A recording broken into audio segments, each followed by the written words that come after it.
Assalamualaikum warahmatullahi wabarakatuh. Selamat datang di channel Blatik, tempat belajar yang asik, terampil, inovatif, dan kreatif.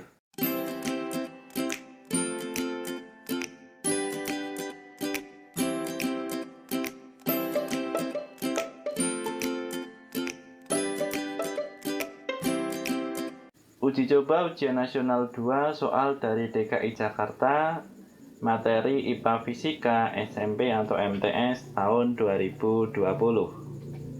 Soal nomor 1. Perhatikan gambar berikut. Waktu yang ditunjukkan stopwatch sebagai waktu tercepat seorang pelari adalah. Jadi untuk yang pertama, untuk angka yang berada di luar, ini adalah angka detik. Dan untuk yang di dalam, ini adalah angka menit. Sehingga di sini yang pertama-tama, ini adalah angka yang berada di dalam. Ini adalah 60. Kemudian di sini untuk jarumnya menunjuk ke angka 25, sehingga 60 dikali 25 ini untuk menitnya. Kemudian untuk yang detiknya di sini sampai ke 25, kemudian di sini positif 25. 60 dikali 25 hasilnya 1500, positif 25, maka hasilnya 1525 second. Jawabannya adalah yang D. Kita lanjutkan ke nomor 2. Perhatikan keping bimetal yang dipanaskan seperti pada gambar berikut. Besar koefisien muai panjang yang tepat sesuai dengan gambar di atas adalah. Untuk mengetahui koefisien panjang dari logam A dan logam B, di sini sudah terlihat bahwa di sini logam A koefisiennya lebih besar daripada logam B. Sehingga di sini koefisien logam B kurang dari koefisien logam A.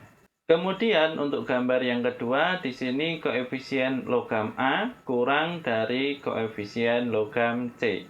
Maka di sini apabila kita satukan, koefisien logam B kurang dari koefisien logam A kurang dari koefisien logam C. Apabila kita mengamati koefisien dari logam A, logam B, dan logam C, di sini hanya ada 17, 19, dan 24. Jadi di sini berbolak-balik 17, 19, dan 24. Sehingga di sini untuk yang terkecil koefisien logam B di sini adalah 17. Jadi 0,00017. Koefisien logam A di sini 0,000019 dan koefisien logam C adalah 0,000024. Sehingga jawabannya ini adalah yang C. Kita lanjutkan ke nomor 3. Untuk soalnya adalah sebagai berikut.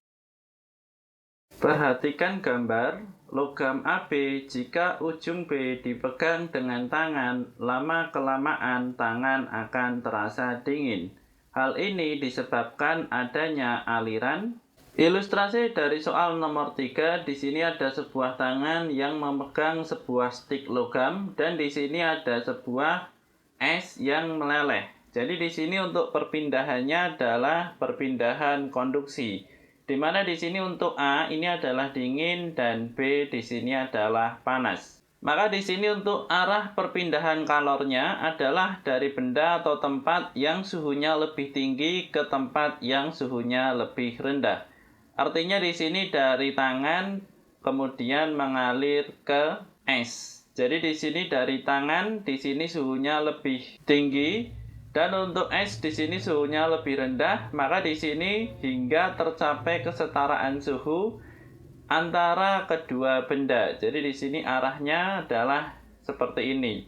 Maka di sini yang pertama ini adalah tangan memberikan kalor, kemudian yang berikutnya di sini es menyerap kalor. Maka jawabannya adalah yang C. Kemudian untuk yang berikutnya sekarang akan kita lanjutkan di soal nomor 4. 100 gram es bersuhu negatif 10 derajat Celcius dipanaskan sehingga seluruhnya menjadi air bersuhu 20 derajat Celcius seperti ditunjukkan oleh gambar. Pernyataan yang mendukung perubahan es menjadi air ketika dipanaskan adalah untuk pernyataannya di sini ada 4, 1, 2, 3, 4, dan di sini ada 3 pernyataan yang benar.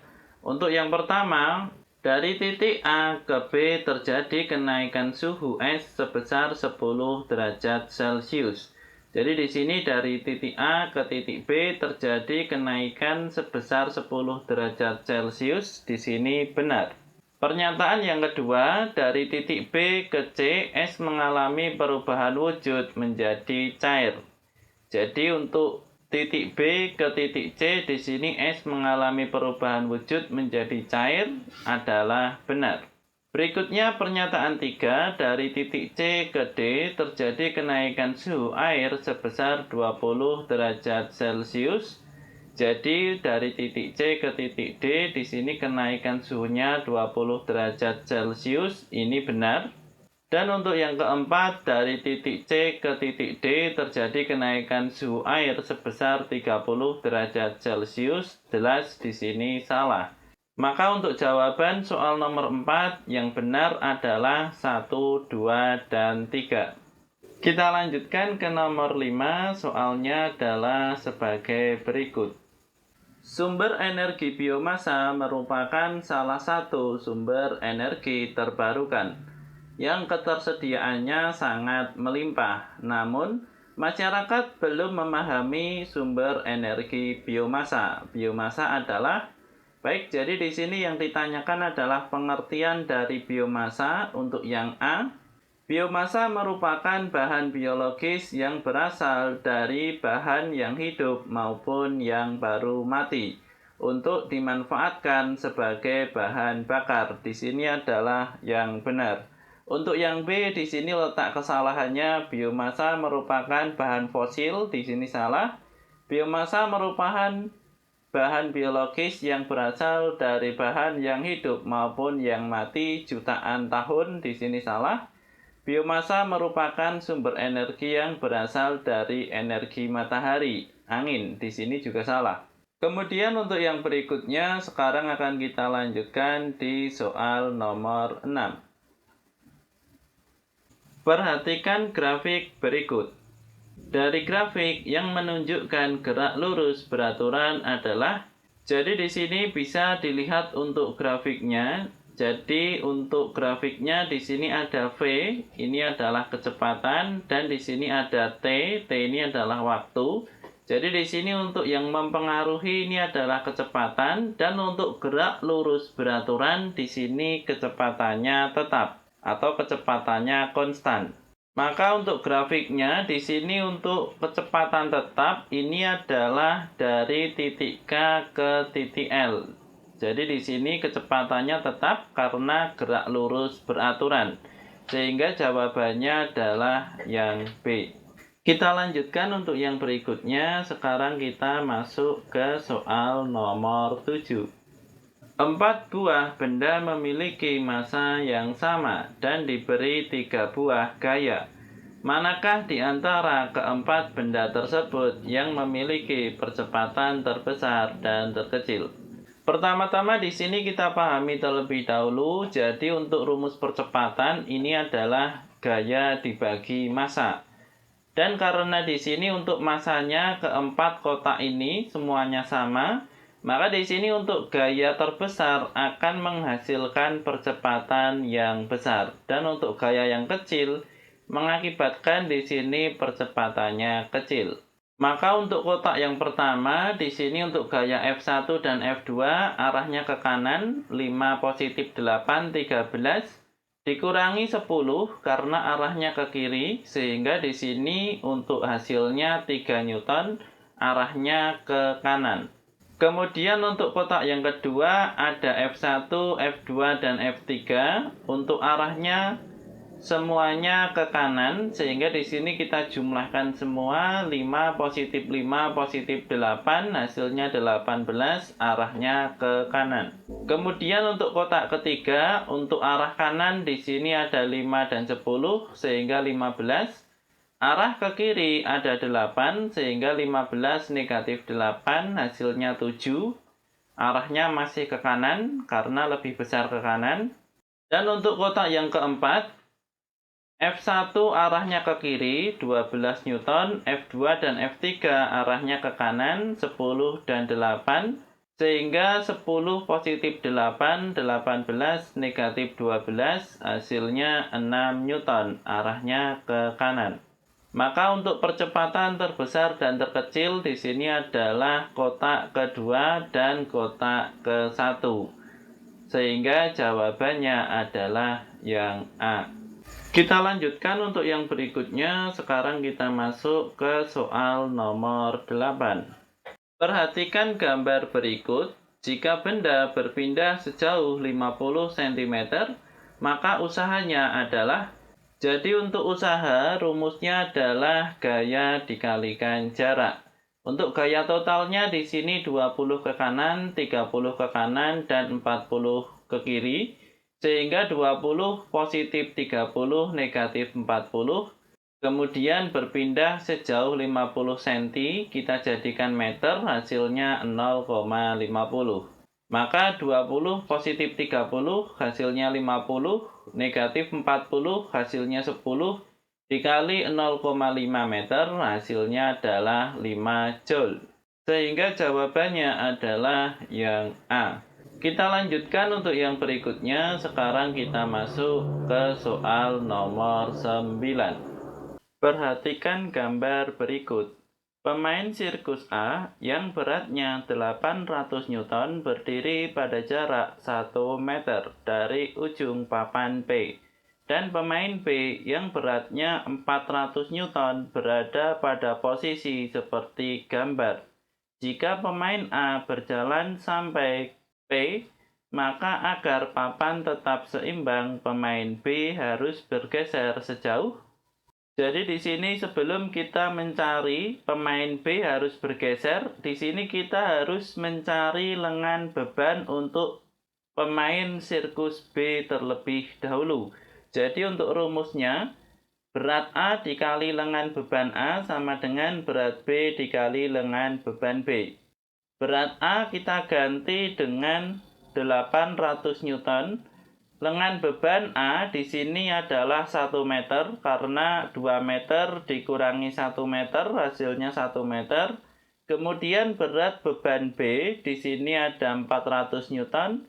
Lengan beban untuk yang B yang akan kita cari. Sehingga untuk lengan beban B 800 dikali 1 800, 400 dipindah ke ruas kiri.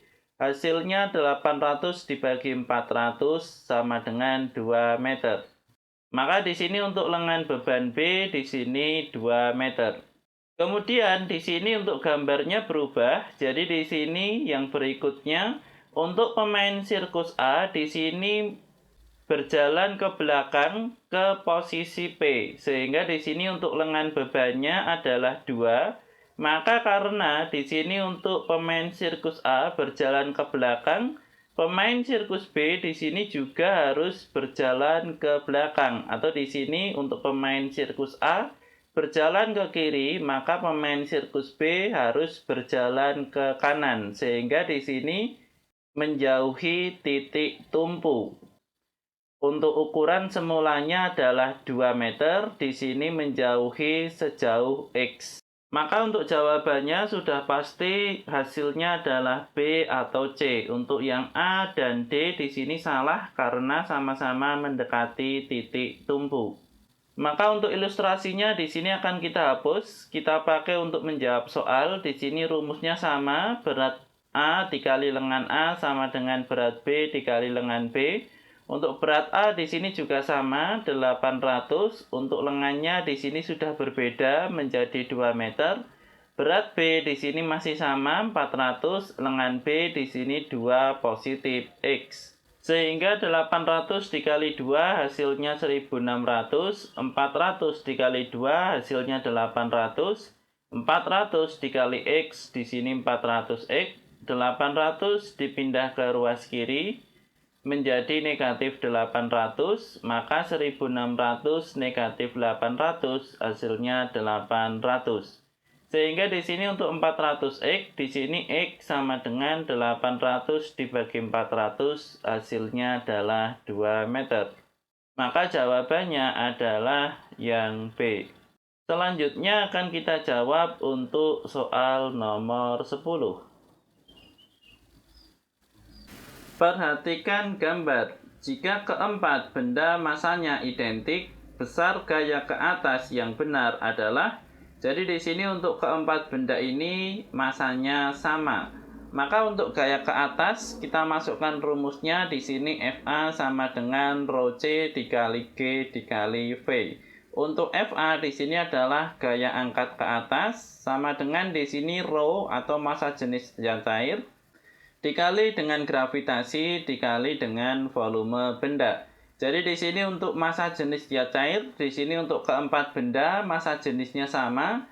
Dan untuk gravitasi untuk benda 1 2 3 4 gravitasinya juga sama. Maka di sini yang membedakan adalah volume benda. Artinya di sini ketika volume semakin besar, maka gaya angkat ke atas semakin besar. Atau ketika volume semakin kecil, gaya angkat ke atas semakin kecil.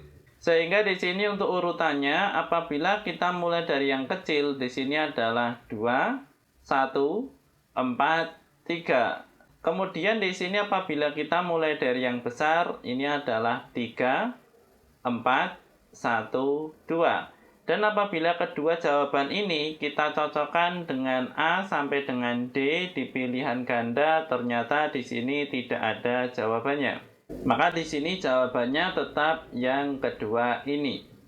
Untuk yang berikutnya, sekarang akan kita lanjutkan di soal nomor 11.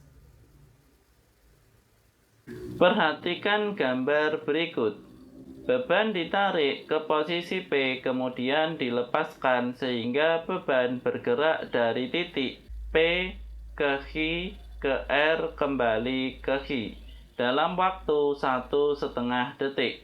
Frekuensi getaran beban adalah. Pertama-tama di sini kita tulis terlebih dahulu untuk yang diketahui. Di sini waktu ada 1,5 detik sama dengan 1,5 detik. Dan untuk getarannya dari P ke H ke R kemudian kembali ke H. Jadi di sini apabila dari P ke R kemudian kembali ke P, di sini adalah satu getaran. Maka di sini dari P ke R ini adalah setengah getaran. Dan dari P ke H di sini adalah 1/4 getaran. Sehingga di sini dari P ke H ke R kemudian kembali ke H, di sini dari P ke R setengah getaran. Kemudian dari R kembali ke H di sini 1/4 getaran, sehingga setengah positif 1/4 hasilnya adalah 3/4 atau 0,75 getaran. Kemudian kita masukkan rumus dari frekuensi. Jadi frekuensi ini adalah banyaknya getaran dalam 1 detik. Sehingga di sini untuk N sama dengan 0,75, untuk T adalah 1,5, sama-sama kita bagi dengan 0,75 sehingga pembilang di sini 1, penyebut di sini 2. Sehingga hasilnya adalah setengah, ini adalah yang A. Kemudian untuk yang berikutnya, sekarang akan kita lanjutkan di soal nomor 12. Seseorang membunyikan kentongan di dekat sebuah tebing. Selang waktu 1,2 sekon, kemudian terdengarlah bunyi pantulnya. Jika cepat lambat bunyi di udara 340 meter per sekon, jarak tebing dengan pemukul kentongan adalah. Kita buat untuk ilustrasinya terlebih dahulu. Jadi di sini ada seseorang dan di sini ada tebing. Maka di sini ketika membunyikan kentongan, di sini suaranya merambat sampai ke tebing, kemudian memantul dan diterima pembunyi kentongan atau pemukul kentongan. Sehingga di sini berlaku, jadi untuk kecepatan sama dengan jarak dibagi waktu. Untuk jarak di sini 2 kali karena harus bolak-balik. Maka dari rumus ini yang dicari adalah jarak, maka di sini untuk T dipindah ke ruas kiri menjadi V dikali T, kemudian 2 dipindah ke ruas kiri per 2. Untuk V kita ganti dengan 340, untuk T kita ganti dengan 1,2, kemudian per 2. 340 dibagi 2 hasilnya 170. Untuk nolnya di sini akan kita gunakan untuk menghilangkan koma, sehingga 17 dikali 12 hasilnya adalah 204. Sehingga jawabannya adalah yang B. Untuk yang berikutnya, sekarang akan kita lanjutkan di soal nomor 13. Gambar berikut menampilkan benda yang berada di depan sebuah cermin cekung. Jadi di sini bendanya, ini cermin cekungnya dan terbentuk bayangan. Apabila benda digeser 7 cm mendekati cermin, sifat bayangan yang terbentuk adalah, jadi di sini untuk benda digeser 7 cm mendekati cermin. Namun di sini sebelum kita menjawab apakah 7 cm mendekati cermin di sini sudah masuk ke titik fokus ataukah di sini belum, maka di sini kita mencari titik fokusnya terlebih dahulu, sehingga 1/f sama dengan 1/s, jarak benda di sini ada 12, positif 1/s aksen, jarak bayangan di sini 24. Maka di sini kita samakan penyebutnya, sama-sama menjadi 24, sehingga 1/12 menjadi 2/24. Maka 2 positif 1 hasilnya adalah 3. 3/24 ini adalah 1/f. Maka f/1 atau di sini f sama dengan 24/3. Hasilnya adalah 8. Jadi di sini untuk titik fokusnya 8, sehingga di sini untuk benda apabila digeser 7 cm mendekati cermin, maka terletak di ruang 1. Di sini ruang 1 adalah di antara cermin dan titik fokus. Sehingga di sini karena benda di ruang 1 terbentuk bayangan maya tegak diperbesar. Maka jawabannya adalah yang D. Untuk yang berikutnya, sekarang akan kita lanjutkan di soal nomor 14. Perhatikan gambar, cacat mata dan lensa kacamata yang digunakan agar bayangan jatuh tepat di retina adalah. Untuk ilustrasinya bisa diperhatikan bahwa bayangan tidak jatuh tepat di retina. Ternyata di sini jatuh di depan retina. Maka di sini disebut cacat mata, yaitu miopi atau rabun jauh. Dan dapat ditolong dengan kacamata berlensa cekung. Jadi di sini 1 dan 2. Untuk 1 di sini cembung, untuk 2 di sini cekung. Sehingga untuk yang ditanyakan, cacat mata di sini miopi atau rabun jauh, dan kacamata atau lensanya ini adalah lensa 2. Sehingga jawabannya adalah yang D. Untuk yang berikutnya, sekarang akan kita lanjutkan di soal nomor 15. Dalam sebuah kegiatan presentasi, seorang peserta didik mendemonstrasikan kegiatannya di depan kelas dengan menggosokkan 2 bahan tak sejenis, yaitu bahan A dan B. Dalam peristiwa penggosokan bahan A dengan bahan B, diperoleh hasil bahwa bahan A menjadi bermuatan listrik negatif. Yang terjadi adalah, karena di sini bahan A digosok dengan bahan B dan bahan A menjadi bermuatan negatif, maka di sini untuk bahan A ini adalah menerima elektron. Dan untuk bahan B di sini kehilangan elektron. Kemudian untuk hasilnya, karena di sini hasil yang dicari adalah bahan yang digosokkan ke bahan yang lain. Sehingga di sini yang hasilnya yang dilihat adalah bahan A. Maka di sini adalah yang negatif. Sehingga jawabannya adalah yang D. Jadi di sini untuk pengertiannya adalah seperti ini. A negatif menerima elektron, B positif kehilangan elektron. Kemudian A digosok ke B, A menjadi negatif. Jadi di sini untuk hasilnya adalah yang A. Ini adalah yang D.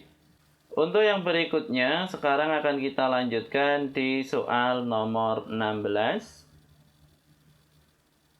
Berikut adalah gambar rangkaian hambatan.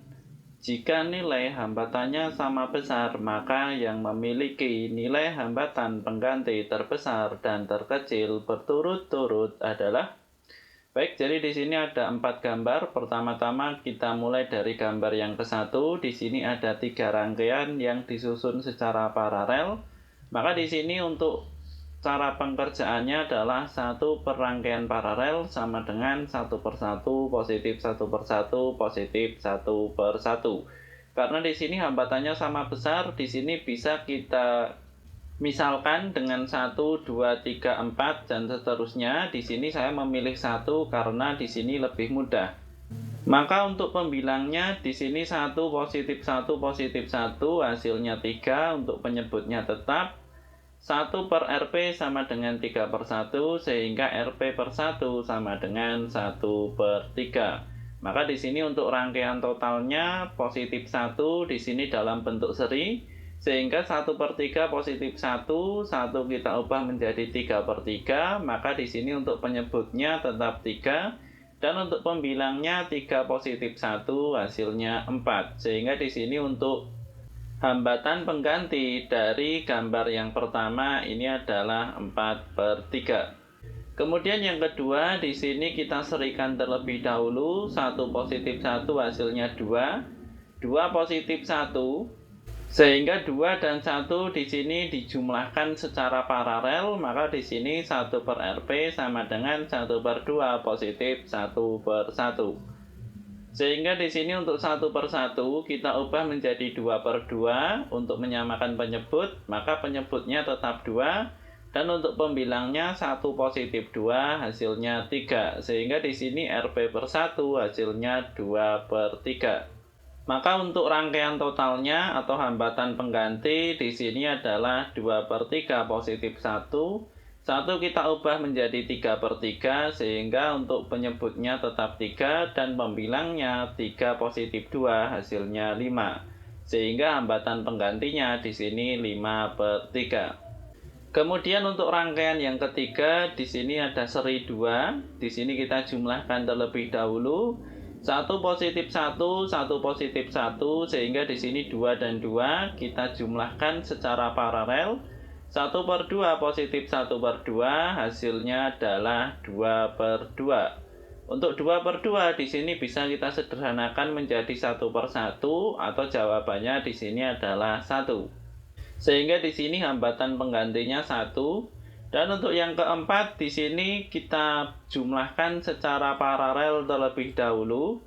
Sehingga 1 per 1 positif 1 per 1 hasilnya adalah 2 per 1. Sehingga Rp per 1 atau rangkaian paralelnya ini adalah 1 per 2. Kemudian yang berikutnya di sini kita jumlahkan secara seri. Jadi di sini 1 positif 1 per 2 positif 1. Untuk 1 kita ubah menjadi 2 per 2 sehingga 2 positif 1 positif 2 hasilnya 5 per 2. Maka di sini hasilnya adalah 5 per 2. Maka dari keempat hambatan pengganti ini yang paling besar adalah 5 per 2, di sini yang 4. Dan yang paling kecil ini adalah rangkaian yang ketiga, di sini hambatan penggantinya 1. Sehingga jawabannya 4 dan 3 ini adalah yang D. Kemudian untuk yang berikutnya sekarang akan kita lanjutkan di soal nomor 17. Perhatikan gambar rangkaian listrik. Daya pada lampu jika tegangan dinaikkan menjadi 2 kali dari semula adalah. Baik, jadi di sini bisa diperhatikan untuk ilustrasinya untuk lampu disusun secara seri. Sehingga di sini karena lampu disusun secara seri, untuk tegangannya seri, di sini tegangan total sama dengan tegangan yang pertama positif tegangan yang kedua. Ini untuk seri. Dan untuk paralel, tegangan total sama dengan tegangan yang pertama atau tegangan lampu yang pertama sama dengan tegangan lampu yang kedua. Maka karena di sini disusun secara seri, maka untuk lampu pertama dan kedua di sini sama-sama 6 volt. Sehingga di sini sebelum kita mencari daya lampu tegangan dinaikkan, di sini daya rumusnya adalah I kuadrat dikali R.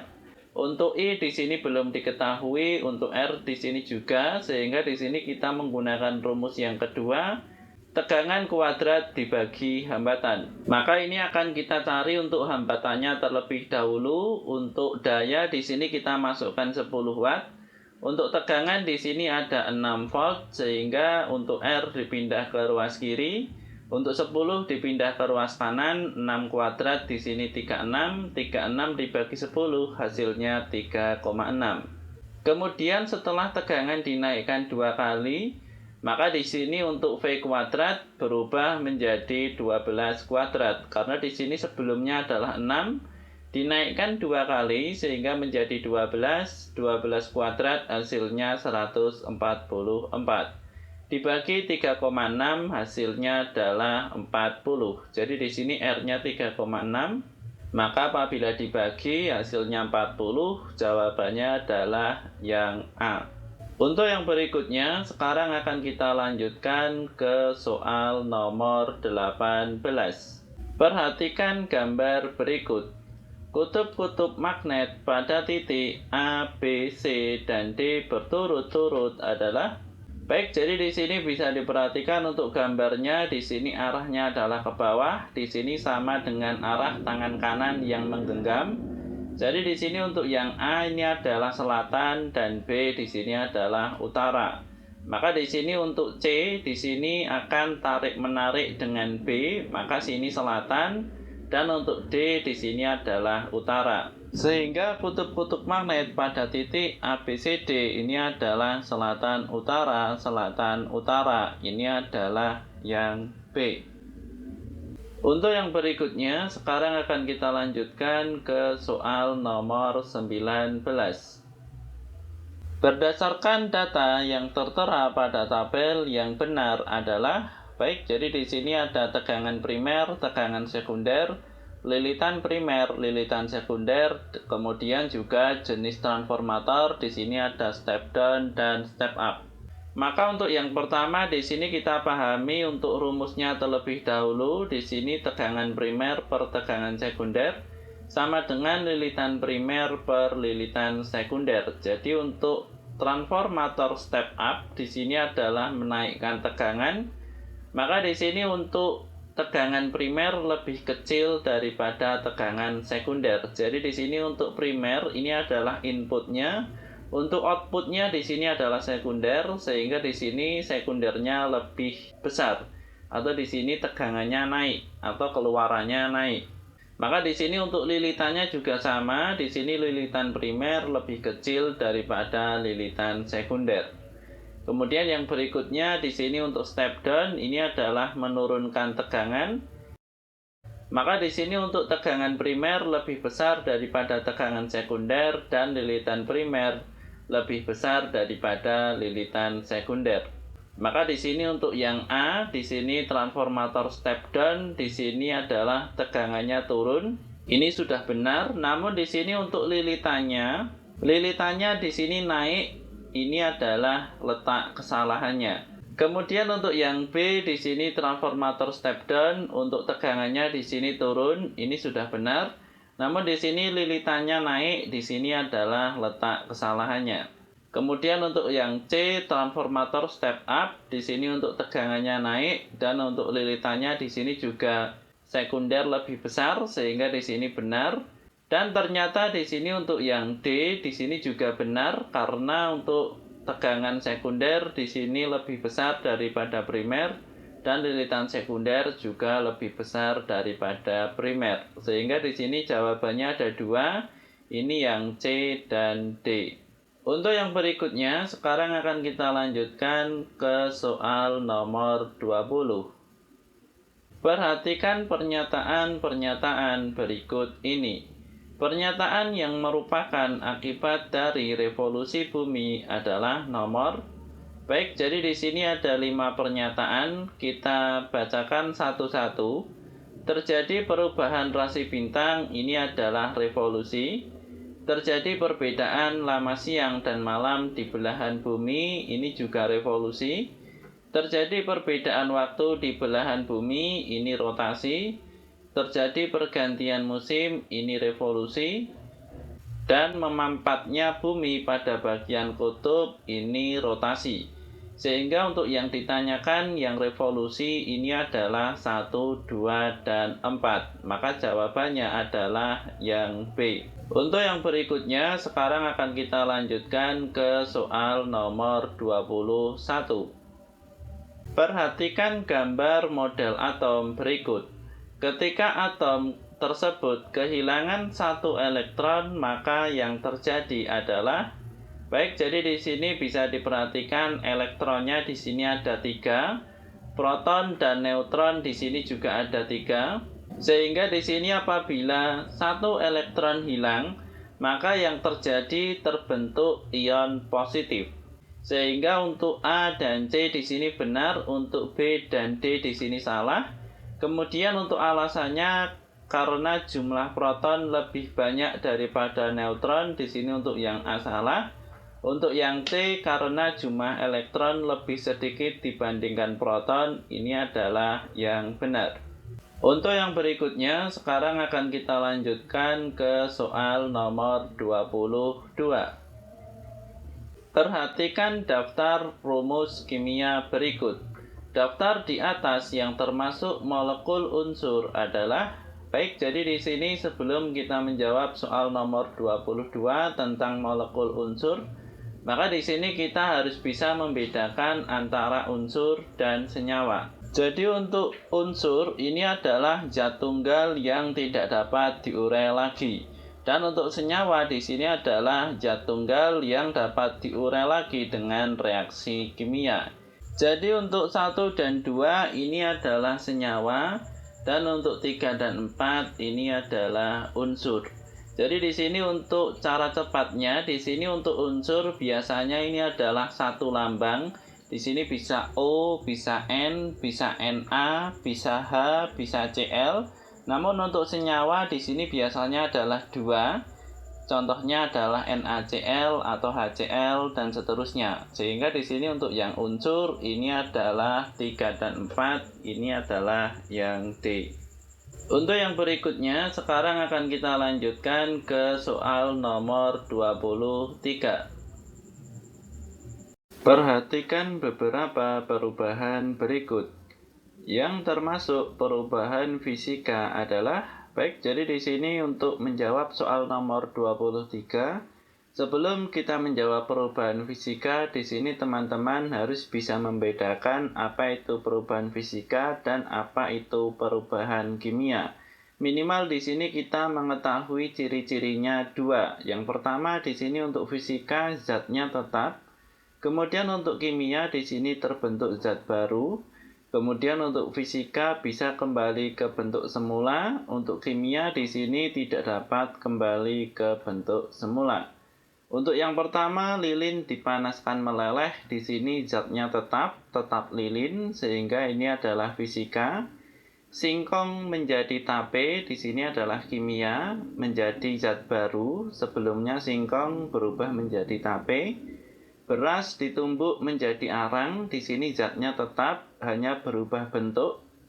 Kemudian besi berkarat jika diletakkan di luar rumah, ini adalah kimia karena terbentuk zat baru, sebelumnya besi sekarang menjadi berkarat. Kemudian untuk yang kelima, air membeku jika dimasukkan ke dalam freezer, di sini juga fisika. Karena di sini apabila dimasukkan ke dalam freezer, berbentuk menjadi es, maka ketika dipanaskan akan berubah menjadi air lagi. Sehingga untuk yang ditanyakan perubahan fisika ini adalah 1, 3, dan 5. Sehingga jawabannya adalah yang B. Untuk yang berikutnya sekarang akan kita lanjutkan di soal nomor 24. Perhatikan data komposisi pada kemasan makanan berikut. Dari data tersebut, bahan yang digarisbawahi termasuk ke dalam zat aditif jenis. Baik, untuk yang digarisbawahi di sini ada 2. Yang pertama adalah tratazin C11940 ini adalah pewarna kuning lemon sintetis. Kemudian untuk natrium benzoat ini sudah sangat familiar. Jadi untuk natrium benzoat ini adalah pengawet. Sehingga di sini untuk zat aditifnya adalah pewarna dan pengawet, ini adalah yang C. Terima kasih sudah menonton video ini, mudah-mudahan ada manfaatnya. Kami dari channel Blatik, selamat belajar, semoga sukses untuk kita semua.